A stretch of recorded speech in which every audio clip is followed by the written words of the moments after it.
having worked through the value side, the goal side, which was normative, we now move to the description side, what the world actually is, what it looks like, which is the positive side of the positive normative distinction. Now, you would think that this would be a lot less controversial than normative. I mean, we can understand, right? One person wants efficiency, one person wants stability, one person wants equity. We can understand how that can generate a fight. But this is supposed to be about what the world actually looks like, what it is. So as social scientists, shouldn't there be less argument? As it happens, that is not true. And the reason is that we are actually social scientists. And the very difficult issue in society and how to analyze society has to do with your assumptions about a bunch of things.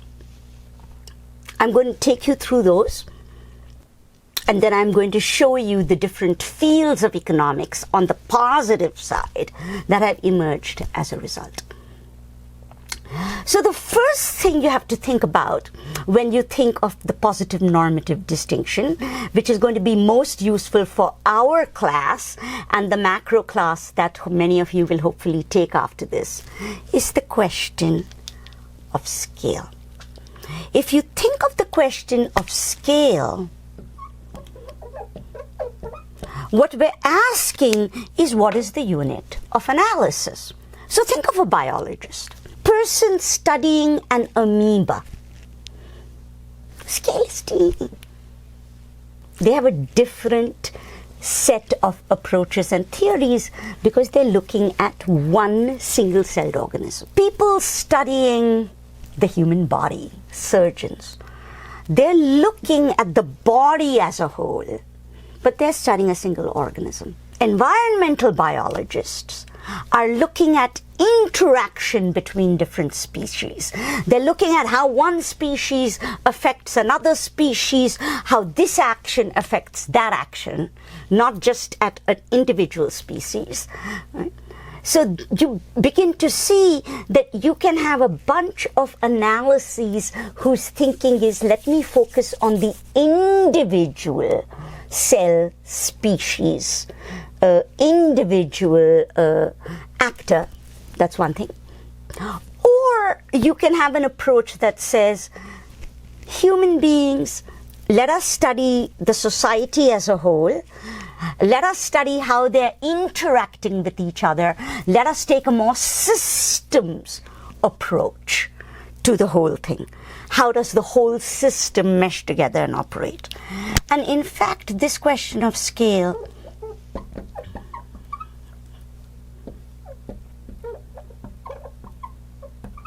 is central to the difference between microeconomics, which starts with the individual unit and tries to build analysis up from that, and macroeconomics, which is a much more systems-oriented approach that tries to look at the overall economy and see how different bits of it fit together.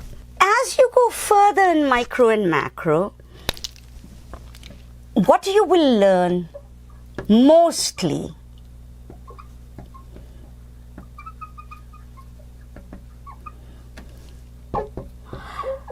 is an approach that is often called the neoclassical Keynesian synthesis,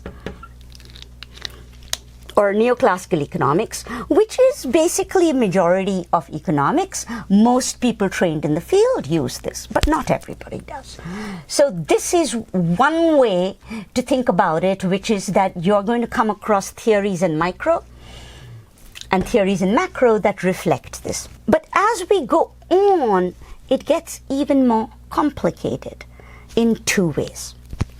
One is I can use this, micro or macro,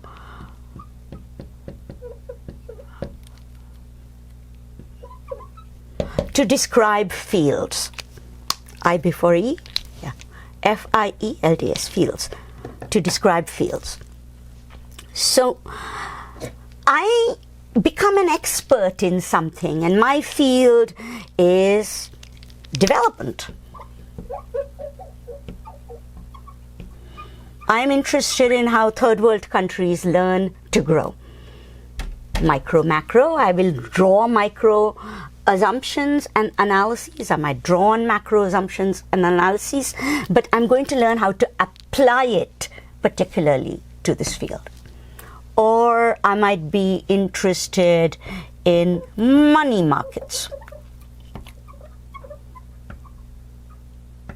So I'm doing finance. Again, if I'm looking at how individual transactions by shareholders happen, that's micro. If I'm looking at the operation of the entire banking system, that's macro. So we have a bunch of fields in economics: development, trade, money, international, all of that. But there is another kind of difference inside the positive, which is a question of assumptions. Now, there are many economists who have pointed out, and this doesn't line up politically, both left and right wing, there are in politics terms, in terms of values and goals, that's different. But there are many economists on both sides who say the assumptions about, now we remember economics is the study of how a society decides to use its resources. So in order to have a positive analysis, I need to make assumptions about human beings and human behavior, because I'm a social scientist. The difficulty with human beings is that we respond to our environment. We change how we think. We often do things that are different in one situation compared to another. So we are a complicated group of folks to study. So a lot of economists have said that the positive side, the underlying assumptions of how human beings think and how human society works, are wrong. The bunch of economists, and there are a lot of them, who argue this tend to fall under the idea of an umbrella term called heterodox economics. What is heterodox? Hetero means many, as compared to orthodox economics, which is what the orthodoxy is, what the majority or the mainstream is. So there is associations for this and so on. I'll just give you a very brief glimpse of that, because I just want you to be prepared as you go for future classes with future professors. Our focus is going to be microeconomics using the neoclassical approach in our class, just so you know. And that's what we're doing. But it's there. So here we go. You can have institutional economics.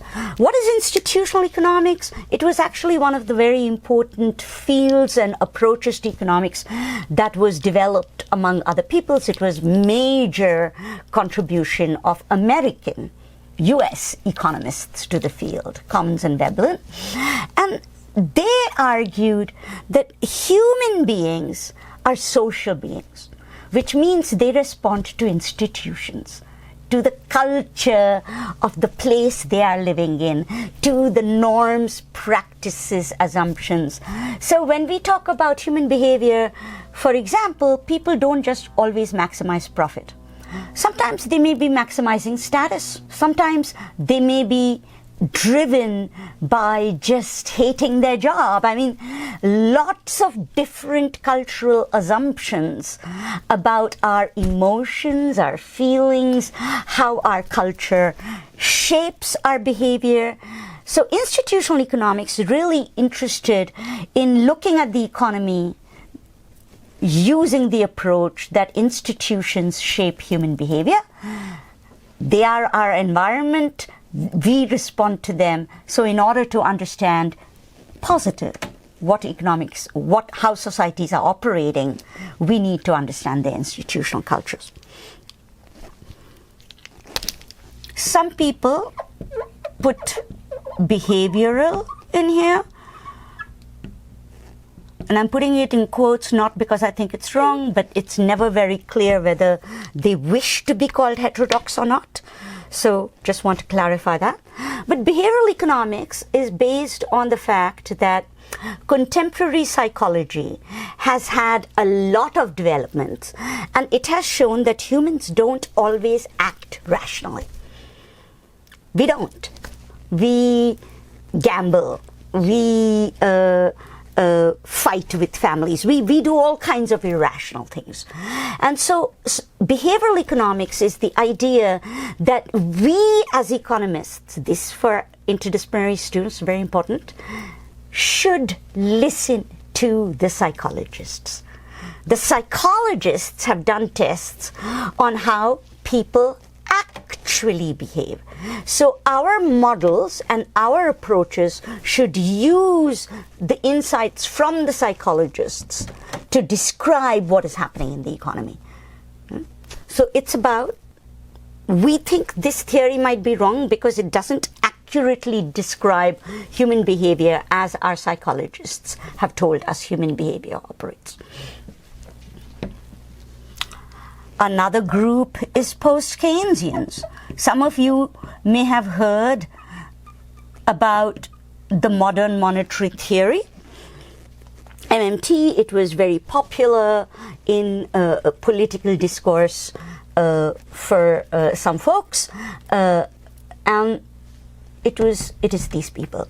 So the post and the post-Keynesians is that they are doing the Keynesian kind of systems analysis, the larger picture, how it fills together. But they are post-Keynesians because they are arguing that if we really do systems analysis and we think about systems analysis in relation to finance, financial markets, money markets, something very special happens. Because in money markets, where borrowing and lending happens, something very different is going on compared to other markets. So for example, if I buy an apple, I give $1, $2, whatever, I buy my apple, I'm done. But if I borrow money, then I'm making you a promise to pay you 2 years, 5 years, 10 years later. Now, a time dimension has emerged, and I have to be able 5 years from now to be making the payment. And my lender has to believe that 5 years from now I can make the payment. So there is a lot going on in this relation. As students, many of you have taken student debt, so you understand that this is a complicated issue. And the post-Keynesians are really concerned about how to stabilize financial and money markets in order to make it work to meet goals of employment and stability. So they tend to be in that direction, and that's what they do. You also have Marxists. Marxists argue that capitalism should be understood at the systemic level, the macro level, not at the individual level. And that the way to understand capitalism is to think of it as a class struggle about for whom to produce. Who gets the output? And it's based on the idea of exploitation, labor theory of value. We're not going to go into this and this. But I just wanted to make sure I didn't forget that. Then there are feminist economists. These are groups of people who point out that if our goal is, for example, equity, then we need to think, say, for example, about gender dynamics. And many of them, they use micro approaches to talk about male-female differences in the family. Some of them use macro approaches to think about how a particular policy may affect women and men differently, and so on. But so they're a very diverse set of approaches, but what brings them together is they have a concern to look at economic policy through the lens of gender. And ecological economists, their big innovation is they insist that we don't just look at humans, but we also look at nature. And we have to actually include models that have nature in the model from the beginning. And they are worried about ecological sustainability, and they are worried about ways in which they can describe what we're doing in order to attain their goals. So you can now finally begin to see with feminist economists, ecological economists, that there is some blending of positive and normative. That is, if you have particular value goals, you may be more drawn to systemic analyses that are focused on nature, or equity goals that are focused on women, and so on. But you still have to have a positive economics, a description of what is going on, in order to make a case that there is an issue that needs to be solved. So economists have arguments on both the positive side and the normative side. And so, as you can imagine, this is a hugely diverse field. We can't cover everything, especially not in a 10-week quarter class. So we are just going to focus on micro, which will be mainly the neoclassical Keynesian synthesis, and we are going to focus on that for the rest of the quarter. But I just wanted to start us off by giving us a realization that this is a very large field.